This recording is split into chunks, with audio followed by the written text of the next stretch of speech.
ਆਪਾਂ ਅਗਲੀ ਖਬਰ ਦੇ ਵੱਲ ਵਧੀਏ ਸ਼ਰਮਾ ਜੀ ਤੇ ਗੱਲ ਕਰੀਏ ਭਾਜਪਾ ਦੀ। ਹਿਮਾਚਲ ਮਾਫ਼ ਕਰਨਾ ਕਾਂਗਰਸ ਦੀ।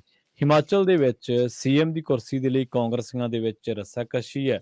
ਕਹਿੰਦੇ ਸੁੱਖੂ ਦਾ ਜਿਹੜਾ ਧੜਾ ਤੇ ਪ੍ਰਤਿਭਾ ਸਿੰਘ ਦਾ ਜਿਹੜਾ ਧੜਾ ਹੈ ਉਹ ਆਮੋ ਸਾਹਮਣੇ ਹੋਏ ਨੇ। ਪ੍ਰਵੀਨ ਜੀ, ਕੱਲ 3 ਵਜੇ ਮੀਟਿੰਗ ਸੀ ਐਮਐਲਏਆਂ ਦੀ ਜੀ ਜੀ। ਤੇ ਉਹ ਮੀਟਿੰਗ 8 ਵਜੇ ਤੱਕ ਸ਼ੁਰੂ ਨਹੀਂ ਹੋ ਸਕੀ। ਮਤਲਬ ਇੱਥੋਂ ਅੰਦਾਜ਼ਾ ਲਾ ਲਓ ਕਿ ਮਤਲਬ ਇਹ ਲੋਕਾਂ ਨੂੰ ਤਾਂ ਹੀ ਲੱਗਦਾ ਕਿ ਯਾਰ ਜੇਕਰ ਅਸੀਂ ਇਹਨਾਂ ਨੂੰ ਜਿਤਾ ਵੀ ਦਿੰਦੇ ਹਾਂ ਤਾਂ ਇਹਨਾਂ ਨੂੰ ਇਕੱਠੇ ਰਹਿਣਾ ਕਿਉਂ ਨਹੀਂ ਆਉਂਦਾ। ਸਹੀ ਹੈ, ਬਿਲਕੁਲ ਸਹੀ ਹੈ। ਇਹਨਾਂ ਦੇ ਉੱਤੇ ਕੋਈ ਕੁੰਡਾ ਕਿਉਂ ਨਹੀਂ ਗਾ ਜੀ। ਸੋ ਸਵਾਲ ਇਹ ਹੈ ਕਿ ਇਹ ਉਸ ਵਿਧਾਨ ਦੇ ਅਨੁਸਾਰ ਕਿਉਂ ਨਹੀਂ ਚੱਲਦਾ, ਜਦ ਆਪਣੇ ਆਪਣੇ ਦਾਅਵੇ ਐਮਐਲਏ ਪੇਸ਼ ਕਰ ਰਹੇ ਨੇ ਕਿ ਮੇਰੇ ਕੋਲ ਇੰਨੇ ਐਮਐਲਏ, ਮੇਰੇ ਕੋਲ ਇੰਨੇ ਐਮਐਲਏ। ਸੋ ਤਾਂ ਵਿਧਾਇਕਾਂ ਨੇ ਚੁਣਨਾ ਕਿ ਸਾਡਾ ਲੀਡਰ ਕੌਣ ਹੈ, ਉੱਥੇ ਚੁਣ ਲਓ ਆਰਾਮ ਨਾਲ ਬੈਠ ਕੇ। ਉੱਥੇ ਸਹਿਮਤੀ ਕਿਉਂ ਨਹੀਂ ਬਣਦੀ?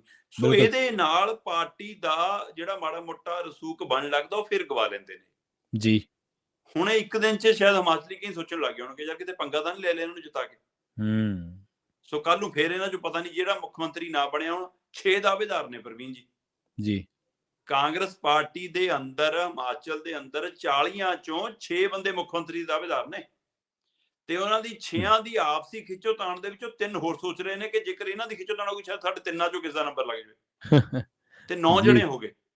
ਬਿਲਕੁਲ। ਤੇ ਇਹਨਾਂ ਚੋਂ ਮੁੱਖ ਰੱਸਾਕਸੀ ਪ੍ਰਿਤਭਾ ਸਿੰਘ ਤੇ ਉਹਦੇ ਸੁਖਵਿੰਦਰ ਸੁੱਖੂ ਦੇ ਵਿਚਾਲੇ ਚੱਲ ਰਹੀ ਹੈ।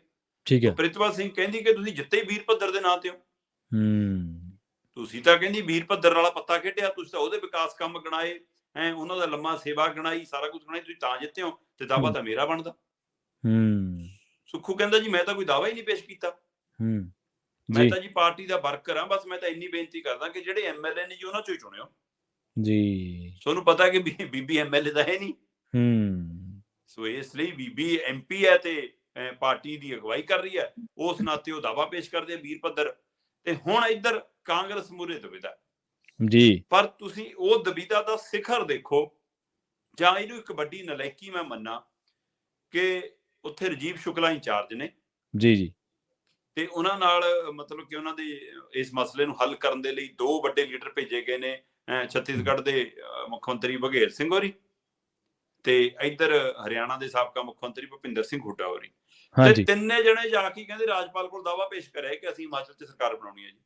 ਭਾਈ ਤੁਸੀਂ ਕੌਣ ਹੋ ਦਾਅਵਾ ਪੇਸ਼ ਕਰਨ ਵਾਲੇ? ਜੀ ਬਿਲਕੁਲ। ਤੁਸੀਂ ਉੱਥੇ ਦੇ ਐਮਐਲਏ ਨੂੰ, ਉੱਥੇ ਕਾਂਗਰਸ ਪਾਰਟੀ ਦੇ ਮੁਖੀ ਨੂੰ, ਐਮਐਲਏ ਚੋਂ ਕਿਸੇ ਲੀਡਰ ਨੂੰ ਉਹਨੂੰ ਨਾਲ ਲਿਜਾ ਕੇ ਨਾਲ ਤਾਂ ਉਹਦੇ ਖੜ ਸਕਦੇ ਹੋ, ਪਰ ਤੁਸੀਂ ਦਾਅਵਾ ਪੇਸ਼ ਕਰਨ ਵਾਲੇ, ਤੁਹਾਨੂੰ ਤਾਂ ਹਿਮਾਚਲ ਨੇ ਚੁਣਿਆ ਹੀ ਨਹੀਂ।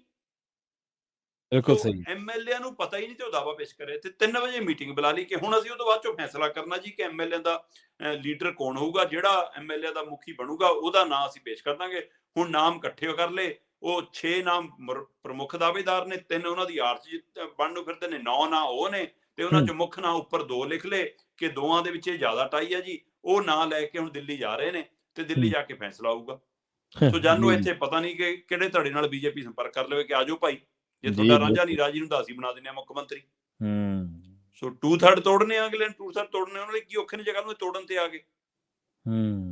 ਸੋ ਇਸ ਲਈ ਆਹ ਦਿੱਕਤ ਦੇ ਵਿੱਚੋਂ ਇਸ ਮੌਕੇ ਹਿਮਾਚਲ ਦੇ ਵਿੱਚ ਸੀਐਮ ਨੂੰ ਲੈ ਕੇ ਘਸਵਾਣ ਪਿਆ। ਪਰ ਤੁਸੀਂ ਹਾਲਤ ਦੇਖੋ ਪ੍ਰਵੀਨ ਜੀ ਕਿ ਜਦੋਂ 8 ਵਜੇ ਮੀਟਿੰਗ ਸ਼ੁਰੂ ਹੁੰਦੀ ਆ, ਉਸ ਖਿੱਚੋਤਾਣ ਦੇ ਵਿੱਚ ਉਸ ਤੋਂ ਪਹਿਲਾਂ ਜਦੋਂ ਇਹਨਾਂ ਦੇ ਰਾਜੀਵ ਸ਼ੁਕਲਾ ਹੋਰੀ ਔਰ ਹੁੱਡਾ ਹੋਰੀ ਬਘੇਲ ਹੋਰੀ ਮੀਟਿੰਗ ਲਈ ਅੰਦਰ ਜਾਂਦੇ ਨੇ ਤਾਂ ਪ੍ਰਿਤਭਾ ਸਿੰਘ ਦੇ ਸਮਰਥਕ ਉਹਨਾਂ ਦੀਆਂ ਗੱਡੀਆਂ ਘੇਰ ਲੈਂਦੇ ਨੇ ਜੀ। ਜਦੋਂ ਇਹ ਲੀਡਰ ਖੁਦ ਅੰਦਰ ਜਾਣ ਲੱਗਦੇ ਨੇ, ਚਾਹੇ ਪ੍ਰਿਤਭਾ ਸਿੰਘ ਆ ਚਾਹੇ ਸੁੱਖੂ ਹੋਰੀ ਨੇ, ਤਦ ਇਹਨਾਂ ਨੂੰ ਵੀ ਪੂਰੀ ਜੱਦੋ-ਜਹਿਦ ਕਰਕੇ ਅੰਦਰ ਜਾਣਾ ਪੈਂਦਾ। ਹਾਲਤ ਇਹ ਹੁੰਦੀ ਹੈ ਕਿ ਸੁਖਵਿੰਦਰ ਸੁੱਖੂ ਦਾ ਇੱਕ ਬੂਟ ਗਵਾਚ ਜਾਂਦਾ, ਉਸ ਖਿੱਚੋਤਾਣ 'ਚ ਜੁੱਤੀ ਉਤਰ ਗਈ, ਬੂਟ ਉਤਰ ਗਿਆ ਤੇ ਉਹ ਬੂਟ ਗਵਾਚ ਗਿਆ ਤੇ ਆਖਰ ਅੰਦਰ ਵੜਨ ਤੋਂ ਪਹਿਲਾਂ ਕੋਈ ਸਮਰਥਕ ਇੱਕ ਜੁੱਤਾ ਅਪਣਾ ਦਿੰਦਾ। ਸੋ 2 ਅੱਡੋ-ਅੱਡ ਰੰਗਾਂ ਦੇ ਜੁੱਤੇ ਪਾ ਕੇ ਸੁੱਖੂ ਜੀ ਬੈਠਕ 'ਚ ਜਾਂਦੇ ਨੇ। ਇਹ ਅੱਡੋ-ਅੱਡ ਰੰਗਾਂ ਦੇ ਜੁੱਤੇ ਨੇ ਜਾਂ ਇਹ ਸੰਕੇਤ ਹੈ ਕਿ ਮੇਰੇ ਕੋਲ ਅੱਡੋ-ਅੱਡ 2 ਪਾਰਟੀਆਂ 'ਚ ਵੀ ਇੱਕ ਥਾਂ ਹੈਗੀ ਆ ਜੀ। ਇਹਦੇ ਇਹ ਮਾਇਨੇ ਵੀ ਕੱਢ ਲਈ ਜਾਣ ਕਿ ਦੂਈ ਕਿਸ਼ਤੀ ਵੀ ਹੈਗੀ ਆ, ਇੱਕੋ ਸਮੇਂ 'ਚ 2 ਕਿਸ਼ਤੀਆਂ 'ਚ ਤਾਂ ਨਹੀਂ ਸਵਾਰ, 2 ਜੁੱਤਿਆਂ 'ਚ ਪੈਰ, 2 ਕਿਸ਼ਤੀਆਂ 'ਚ ਸਵਾਰ ਤਾਂ ਨਹੀਂ ਸੁੱਖੂ ਕਿਤੇ, ਸੋ ਜਾਂ ਸੁੱਖੂ ਦੇ ਮਾਂ ਕੋਈ ਹੋਰ ਹੋ ਜਵੇ ਜਿਆ। ਸੋ ਇਸ ਲਈ ਇੱਕ ਕਈ ਵਾਰ ਘਟਨਾਵਾਂ ਬਣਦੀਆਂ ਤਾਂ ਸਿੰਬੋਲਿਕ ਉੱਥੇ ਹੀ ਵਾਪਰ ਗਿਆ ਕਿ ਸੁੱਖੂ ਨੂੰ ਫਿਰ ਮੌਕੇ ਤੇ ਨੰਗੇ ਪੈਰ ਦੀ ਬਜਾਏ ਕਿਸੇ ਨੇ ਆਪਣਾ ਬੂਟ ਦਿੱਤਾ ਤੇ 2 ਰੰਗੇ ਬੂਟ ਪਾ ਕੇ ਉਸ ਬੈਠਕ 'ਚ ਗਏ। ਪਰ ਦੇਰ ਰਾਤ ਤੱਕ ਉਹ ਬੈਠਕ ਚੱਲੀ। ਅੰਦਰ ਜੋ ਖੇ ਉਡੀ ਇੱਕ ਦੂਏ ਦੇ ਬਾਰੇ ਜਿੱਤਣ ਤੋਂ ਬਾਅਦ ਜਿਹੋ ਜਿਹਾ ਕੁਛ ਅੰਦਰ ਐਮਐਲਏ ਬੋਲੇ, ਉਹ ਲੱਗਦਾ ਨਹੀਂ ਸੀ ਕਿ ਹਿਮਾਚਲੀ ਤਾਂ ਇੰਨੇ ਸਾਊ ਮੰਨੇ ਜਾਂਦੇ ਜੀ ਇੰਨੀ ਮਤਲਬ ਕਾਮਾ ਰੋੜੀ ਪਾਉਣਗੇ। ਸੋ ਖੂਬ ਕਾਮਾ ਰੋੜੀ ਪਈ ਤੇ ਉਹਦੇ ਵਿੱਚ ਬੀਬੀ ਜੀ ਤਾਂ ਆਪਣੀ ਇਸੇ ਗੱਲ ਤੇ ਅੜ ਗਈ ਕਿ ਨਾ ਜੀ, ਦਾਵਾ ਮੇਰਾ ਬਣਦਾ, ਤੁਸੀਂ ਵੀਰਭੱਦਰ ਦੇ ਨਾਮ ਤੇ ਜਿੱਤੇ ਹੋ, ਵੀਰਭੱਦਰ ਦੇ ਨਾਮ ਤੇ ਲੜੇ ਸੀ, ਇਸ ਲਈ ਮੇਰਾ ਬਣਦਾ। ਤੇ ਸੁੱਖੂ ਕਹਿੰਦਾ ਮੇਰਾ ਕੋਈ ਦਾਵਾ ਨਹੀਂਗਾ ਜੀ, ਮੈਂ ਤਾਂ ਸਿਰਫ ਇਹੀ ਬੇਨਤੀ ਕਰਦਾ ਕਿ ਜਿੱਤੇ ਐਮਐਲਏ ਚੋਂ ਬਣਾਇਓ। ਪਰ ਸੁੱਖੂ ਦਾ ਦਾਵਾ ਕੁਛ ਹੱਦ ਤੱਕ ਕਈ ਕਾਰਨਾਂ ਕਰਕੇ ਮਜ਼ਬੂਤ ਵੀ ਲੱਗਦਾ ਜੀ। ਉਹਦਾ ਇੱਕ ਪਹਿਲੂ ਤਾਂ ਇਹ ਹੈ ਕਿ ਉਹਨਾਂ ਨੂੰ ਪਹਿਲਾਂ ਪ੍ਰਧਾਨ ਵੀ ਬਣਾਇਆ ਗਿਆ ਸੀ, ਉਹਦੇ ਬਾਵਜੂਦ ਉਹ ਜਦੋਂ ਅਲਾਂਭੇ ਕੀਤੇ ਤਾਂ ਉਹਨਾਂ ਨੇ ਕੋਈ ਅਜਿਹਾ ਗਿਲਾ ਸ਼ਿਕਵਾ ਨਹੀਂ ਜਤਾਇਆ। ਦੂਸਰੇ ਪਾਸੇ ਉਹ ਐਮਐਲਏ ਨੇ, ਬੀਬੀ ਐਮਐਲਏ ਨਹੀਂ ਹੈਗੀ। ਤੀਸਰੇ ਪਾਸੇ ਇਹ ਵੀ ਦੱਸਿਆ ਜਾ ਰਿਹਾ ਕਿ ਉਹਦੇ ਨਾਲ 21 ਐਮਐਲਏ ਸਿੱਧੇ ਨੇ, 5 ਐਮਐਲਏ ਹੋਰ ਆ ਸਕਦੇ ਨੇ, 25-26 ਐਮਐਲਏ ਉਹਨਾਂ ਦੇ ਨਾਲ ਨੇ, ਜਦੋਂ ਕਿ ਬੀਬੀ ਕਹਿੰਦੇ 15 ਤੋਂ ਨਹੀਂ ਟੱਪ ਰਹੀ। ਬੀਬੀ ਕੋਲ ਐਮਐਲਏ ਦਾ ਸਮਰਥਨ, ਕਿਉਂਕਿ 1 to 1 ਨਹੀਂ ਹੋਇਆ। ਕੱਲ ਬਘੇਲ, ਹੁੱਡਾ ਔਰ ਉਹਨਾਂ ਨੇ ਰਾਜੀਵ ਸ਼ੁਕਲਾ ਨੇ ਕੱਲੇ ਐਮਐਲਏ ਨੂੰ ਪੁੱਛਿਆ ਤੇ ਕੱਲੇ ਐਮਐਲਏ ਦੇ ਵਿੱਚੋਂ ਵੀ 15 ਕੁ ਬੰਦਿਆਂ ਨੇ ਮਤਲਬ ਕਿ ਬੀਬੀ ਦੇ ਹੱਕ ਛਾਮੀ ਭਰੀ ਹੈ, 15 ਕੁ ਐਮਐਲਏ ਨੇ, ਜਦੋਂ ਕਿ ਸੁੱਖੂ ਦੇ ਹੱਕ ਵਿੱਚ 21 ਐਮਐਲਏ ਖੁੱਲ ਕੇ ਬੋਲ ਗਏ ਤੇ 3 ਤੋਂ 4 ਐਮਐਲਏ ਨੇ ਹੋਰ ਨੇ ਮਤਲਬ ਸੰਕੇਤ ਦਿੱਤਾ ਕਿ ਜੇਕਰ ਸੁੱਖੂ ਆਉਂਦਾ ਤਾਂ ਅਸੀਂ ਸਾਨੂੰ ਕੋਈ ਇਤਰਾਜ਼ ਨਹੀਂ ਹੋਊਗਾ। ਸੋ ਇਹਦਾ ਮਤਲਬ 25 ਤੱਕ ਦੀ ਗਿਣਤੀ ਸੁੱਖੂ ਨਾਲ ਜਾਂਦੀ ਆ। ਸੋ ਇਹ ਵੀ ਉਹਨਾਂ ਦਾ ਇੱਕ ਦਾਅਵਾ ਮਜ਼ਬੂਤ ਹੈ। ਤੇ ਦੂਜਾ ਮਤਲਬ ਕਿ ਕਾਂਗਰਸ ਇਸ ਜਿਹੜੇ ਦਾਗ ਲੱਗਦੇ ਨੇ ਕਾਂਗਰਸ ਦੇ ਪਰਿਵਾਰਵਾਦ ਦੇ, ਉਸ ਦਾਗ ਚੋਂ ਵੀ ਨਿਕਲ ਸਕਦੀ ਹੈ ਜੇ ਪ੍ਰਿਤਭਾ ਦੇ ਵਿਹੜੇ ਚੋਂ ਬਾਹਰ ਆ ਜਾਂਦੀ ਹੈ। ਤੇ ਜਿਹੜੀ ਇੱਕ ਹੁਣ ਤੱਕ ਇਹ ਰਵਾਇਤ ਰਹੀ ਹੈ ਕਿ ਉੱਪਰੋਂ ਪਹਾੜਾਂ ਤੋਂ ਚੱਲਦੀ ਹੈ ਜੀ ਰਾਜਨੀਤੀ, ਉਹ ਵੀ ਮੈਦਾਨੀ ਖੇਤਰ ਜਾ ਸਕਦੀ ਹੈ। ਹਮੀਰਪੁਰ ਦਾ ਖੇਤਰ ਥੋੜਾ ਜਿਹਾ ਮੈਦਾਨੀ ਖੇਤਰ ਮੰਨਿਆ ਜਾਂਦਾ। ਸੋ ਸੁੱਖੂ ਹੋਰੀ ਉਸ ਥਾਮ ਤੋਂ ਉਧਰ ਤੋਂ ਆਉਂਦੇ ਨੇ। ਸੋ ਇਸ ਲਈ ਇਸ ਹਵਾਲੇ ਨਾਲ ਵੀ ਸੋ ਇਹ ਦੇਖਣ ਵਾਲੀ ਗੱਲ ਹੋਏਗੀ ਕਿ ਹੁਣ ਮਤਲਬ ਕਿ ਕੀ ਫੈਸਲਾ ਹੁੰਦਾ। ਪਰ ਇੱਕ ਅਨਾਰ ਹੈ 100 ਬਿਮਾਰ ਹੈ। ਸੋ ਮਤਲਬ ਕਿ ਤੁਸੀਂ ਇਹ ਮੰਨ ਲਓ ਕਿ 40 ਐਮਐਲਏ ਤਾਂ ਆਪਣੇ ਆਪ ਨੂੰ ਮੰਨਦੇ ਹੀ ਨੇ ਕਿ ਜੇ ਇਹ ਨਹੀਂ ਤਾਂ ਮੈਂ ਬਣ ਜਾਵੇ। 41ਵੀਂ ਬੀਬੀ ਬਾਹਰ ਬੈਠੀ ਮੰਨੀ ਜਾਂਦੀ ਹੈ ਕਿ ਮੈਂ ਬਣ ਜਾਵਾਂ। ਸੋ ਐਮਐਲਏ 40 ਨੇ, ਦਾਅਵੇਦਾਰ 41 ਨੇ। ਦੇਖ ਲਓ ਤੁਸੀਂ, ਇੱਕ ਪਾਸੇ ਕਹਿੰਦੇ ਨੇ ਕਿ ਮੈਂ ਐਮਐਲਏ ਨਹੀਂ ਬਣਨਾ, ਦੂਜੇ ਪਾਸੇ ਲੌਬਿੰਗ ਪੂਰੀ ਹੋ ਰਹੀ ਹੈ। ਸੋ ਇਹੀ ਸਿਆਸਤ, ਇਹੀ ਸਿਆਸਤ ਜਦੋਂ ਤੁਸੀਂ ਇਹ ਇਸ਼ਾਰਿਆਂ ਦੇ ਨਾਲ ਆਪਣੀਆਂ ਗੱਲਾਂ ਕਹਿੰਦੇ, ਜਦੋਂ ਤੁਸੀਂ ਇਸ਼ਾਰਿਆਂ ਦੇ ਨਾਲ ਆਪਣੇ ਮਨਸੂਬੇ ਦੱਸਦੇ ਹੋ, ਜਦੋਂ ਤੁਸੀਂ ਅੰਦਰੋਂ ਅੰਦਰੀ ਸਾਰੀ ਜਿਹੜੀ ਹੈ ਕਤਾਰਬੰਦੀ ਕਰਕੇ, ਅੰਦਰੋਂ ਅੰਦਰੀ ਸਾਰਾ ਗਰੁੱਪਿਜ਼ਮ ਖੜਾ ਕਰਕੇ ਤੇ ਉਹਨੂੰ ਕਰੜਾ ਤਗੜਾ ਕਰਦੇ ਹੋ, ਪਰ ਬਾਹਰ ਕਹਿੰਦੇ ਹੋ ਕਿ ਜੀ ਨਹੀਂ ਪਾਰਟੀ ਨਾਲ ਆ, ਬੀਬੀ ਨਾਲ ਆ, ਜੇ ਕਿਸੇ ਨਾਲ ਵੀ ਇਹੀ ਸਿਆਸਤ ਹੈ। ਜੇ 10 ਜਾਣੇ ਦਾਅਵੇਦਾਰ ਹੈ ਸ਼ਰਮਾ ਜੀ, ਤੇ ਫਿਰ ਇਹਦਾ ਮਤਲਬ 40 ਦੇ ਵਿੱਚ ਚੌਥਾ ਹਿੱਸਾ ਦਾਅਵੇਦਾਰ ਹੋ ਗਏ ਮੁੱਖ ਮੰਤਰੀ।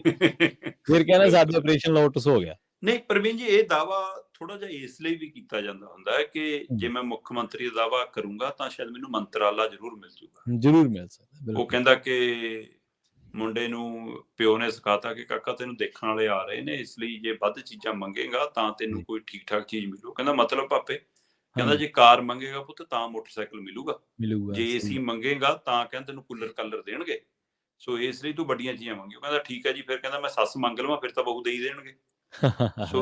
ਸੋ ਇਹ ਇਸ ਲਈ ਮਤਲਬ ਕਿ ਇੱਥੇ ਇਹ ਦਾਅਵੇਦਾਰ ਜਿਹੜੇ ਸੀਐਮ ਦੇ ਬਣ ਰਹੇ ਨੇ, ਅੱਧੇ ਤਾਂ ਇਸੇ ਨੀਤੀ ਨਾਲ ਬਣ ਰਹੇ ਨੇ ਕਿ ਸਾਡੇ ਤੇ ਹਾਈ ਕਮਾਂਡ ਦੀ ਨਜ਼ਰ ਰਹੇ ਕਿ ਹਾਂਜੀ ਅਸੀਂ ਦੌੜ 'ਚ ਹੈਗੇ ਹਾਂ ਤਾਂ ਘੱਟੋ ਘੱਟ ਸਾਨੂੰ ਮੰਤਰਾਲਾ ਤਾਂ ਜ਼ਰੂਰ ਮਿਲ ਜਾਵੇ ਕੋਈ। ਅੱਧੇ ਤਾਂ ਮੰਤਰੀ ਬਣਨ ਲਈ ਆਪਣਾ ਮੁੱਖ ਮੰਤਰੀ ਦਾ ਦਾਅਵਾ ਪੇਸ਼ ਕਰ ਰਿਹਾ ਨਾ।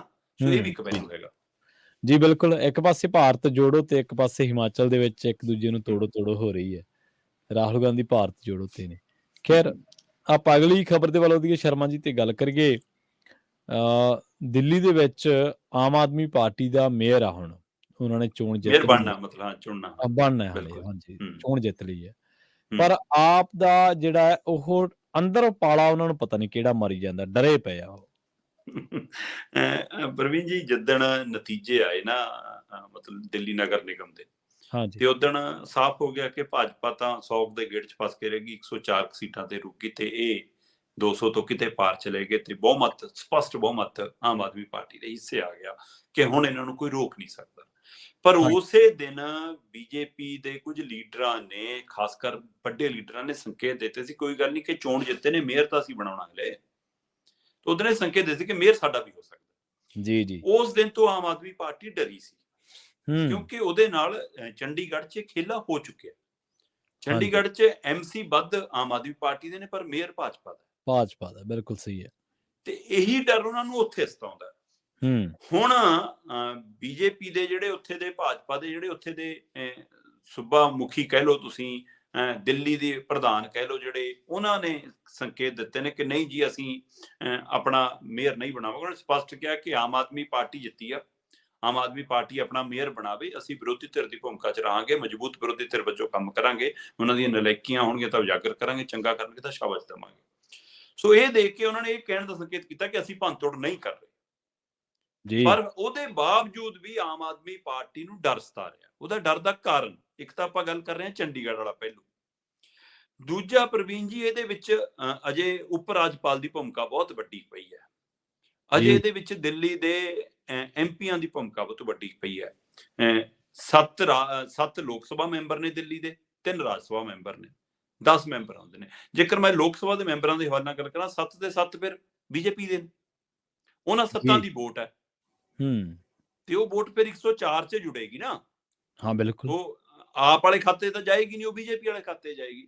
ਹੁਣ ਨੋਮੀਨੇਟ ਮੈਂਬਰ ਹੁੰਦੇ ਨੇ, ਨੋਮੀਨੇਟ ਮੈਂਬਰ ਨੋਮੀਨੇਟ ਕਰਨੇ ਨੇ ਉਪ ਰਾਜਪਾਲ ਸਾਹਿਬ ਨੇ, ਤੇ ਉਪ ਰਾਜਪਾਲ ਸਾਹਿਬ ਦਾ ਪ੍ਰੇਮ ਜਿਹੇ ਜਿਹਾ ਅੱਜ ਕੱਲ ਕੇਜਰੀਵਾਲ ਨਾਲ ਹੈ, ਜਾਂ ਉਹ ਜਿਹੜੇ ਜਿਨ੍ਹਾਂ ਨੇ ਉਹਨਾਂ ਨੂੰ ਉਪ ਰਾਜਪਾਲ ਦੀ ਗੱਦੀ ਸੌਂਪੀ ਹੈ, ਮੋਦੀ ਜੀ, ਅਮਿਤ ਸ਼ਾਹ, ਬੀਜੇਪੀ ਨੇ, ਤਾਂ ਉਹਨਾਂ ਦਾ ਗੁਣਗਾਨ ਗਾਉਣਗੇ ਕਿ ਕੇਜਰੀਵਾਲ ਦਾ ਗਾਉਣਗੇ? ਉਹ ਫਿਰ ਨੋਮੀਨੇਟ ਮੈਂਬਰ ਕਿਹਦੇ ਖਾਤੇ ਚ ਆਉਣਗੇ?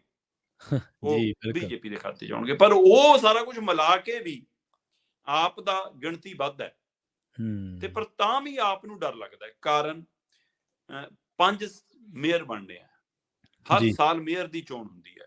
ਪਹਿਲੇ ਸਾਲ ਬੀਬੀਆਂ ਲਈ ਰਾਖਵਾਂ, ਤੀਆ ਸਾਲ ਮੇਰਾ SC-BC ਭਾਈਚਾਰੇ ਲਈ ਰਾਖਵਾਂ, ਬਾਕੀ ਕੋਈ ਵੀ ਜਰਨਲ ਕਿਸੇ ਚੋਂ ਵੀ ਬਣ ਸਕਦਾ ਹੈ। 5 ਸਾਲਾਂ 'ਚ 5 ਮੇਅਰ ਬਣਨੇ ਨੇ, ਹਰ ਸਾਲ ਮੇਅਰ ਦੀ ਚੋਣ ਹੁੰਦੀ ਹੈ, ਔਰ ਇੱਥੇ ਦਲ ਬਦਲੂ ਕਾਨੂੰਨ ਲਾਗੂ ਨਹੀਂ ਹੁੰਦਾ। ਕਿਆ ਬਾਤ ਹੈ। ਐਮਸੀਆਂ ਦੇ ਉੱਤੇ ਦਲ ਬਦਲੂ ਕਾਨੂੰਨ ਲਾਗੂ ਨਹੀਂ ਹੁੰਦਾ। ਬੈਠਣਗੇ ਆਪ ਵਾਲੇ ਪਾਸੇ, ਬੈਠਣਗੇ ਕਾਂਗਰਸ ਵਾਲੇ ਪਾਸੇ, ਬੈਠਣਗੇ ਆਜ਼ਾਦ ਵਾਲੀ ਸੀਟ ਤੇ ਵੋਟ ਕੱਲ ਨੂੰ ਅੰਦਰ ਬੀਜੇਪੀ ਨੂੰ ਸਿੱਟੇ ਆਉਣ ਤਾਂ ਕਿਹਨੇ ਪੁੱਛਣਾ? ਜੀ ਬਿਲਕੁਲ। ਕਿਹਨੂੰ ਪਤਾ ਕਿ ਕਿਹਨੇ ਕਿਹਨੂੰ ਪਾਈ ਆ? ਲੜੀ ਜਾਓ ਫਿਰ। ਸੋ ਕੌਣ ਕਿੱਥੇ ਵਿਕ ਜਵੇ। 9 ਦੇ ਕਰੀਬ MC ਕਾਂਗਰਸ ਵਾਲੇ ਵੀ ਹੈਗੇ, 3 ਪਤਾ ਨਹੀਂ 4 ਸ਼ਾਇਦ ਆਜ਼ਾਦ ਹੈਗੇ, ਤੇ ਬਾਕੀ ਇਹਨਾਂ ਦੇ ਜਿਹੜੇ ਆਪਣੇ ਆਮ ਆਦਮੀ ਪਾਰਟੀ ਦੇ ਜਿੱਤੇ ਨੇ, ਉਹਨਾਂ ਦੇ ਉੱਤੇ ਵੀ ਨਜ਼ਰ ਹੈ ਉਹਨਾਂ ਦੀ ਕਿ ਕੋਈ ਨਾ ਤੁਸੀਂ ਪੱਕੇ ਉਧਰ ਹੀ ਰਹੋ, ਕੇਜਰੀਵਾਲ ਦੇ ਸਕੇ ਰਹੋ, ਪਰ ਆ ਝੋਲਾ ਭੇਜ ਦਾਂਗੇ, ਆ ਬੋਰੀ ਭੇਜ ਦਾਂਗੇ, ਉਹਦੇ ਵਿੱਚੋਂ ਆਪਣਾ ਚੋਗਾ ਚੁਗ ਲਓ ਤੇ ਗੁੱਟਰਗੂ ਸਾਡੇ ਕੰਨੀ ਕਰ ਦਿਓ ਅੰਦਰ।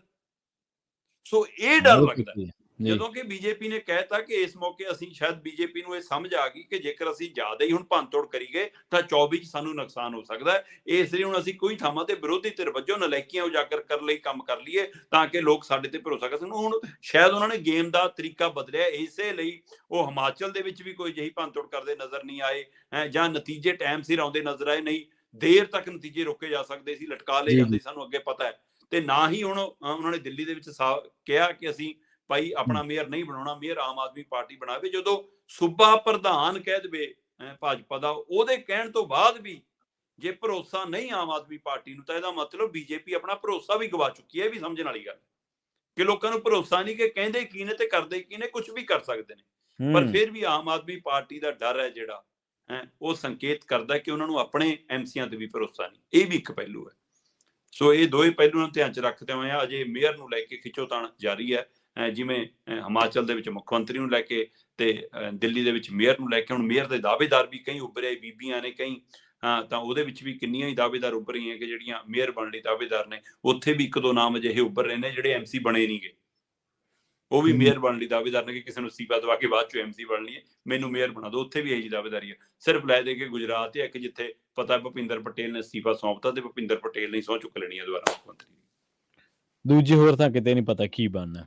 ਜੀ ਜੀ ਸ਼ਰਮਾ ਜੀ, ਦੇਖੋ ਇੱਕ ਗੱਲ ਤਾਂ ਹੈਗੀ ਕਿ ਜਿਸ ਤਰੀਕੇ ਨਾਲ ਕਾਂਗਰਸ ਦੇ ਨਾਲ ਹੋਈ, ਕਈ ਰਾਜਾਂ ਦੇ ਵਿੱਚ ਆਪਾਂ ਦੇਖਿਆ, ਮੱਧ ਪ੍ਰਦੇਸ਼ ਦੇ ਵਿੱਚ ਹੋਈ, ਤੇ ਬਾਅਦ ਦੇ ਵਿੱਚ ਮਹਾਰਾਸ਼ਟਰ ਦੇ ਵਿੱਚ ਵੀ ਹੋਈ, ਉਹਨਾਂ ਦੇ ਹੱਥੋਂ ਸੱਤਾ ਚਲੀ ਗਈ, ਤਾਂ ਆਮ ਆਦਮੀ ਪਾਰਟੀ ਦੇ ਮਨਾਂ ਦੇ ਅੰਦਰ ਤੌਖਲਾ ਤਾਂ ਹੈ ਕਿਤੇ ਨਾ ਕਿਤੇ ਕਿ ਇਹ ਜਿਹਾ ਕੁਛ ਨਾ ਹੋ ਜੇ।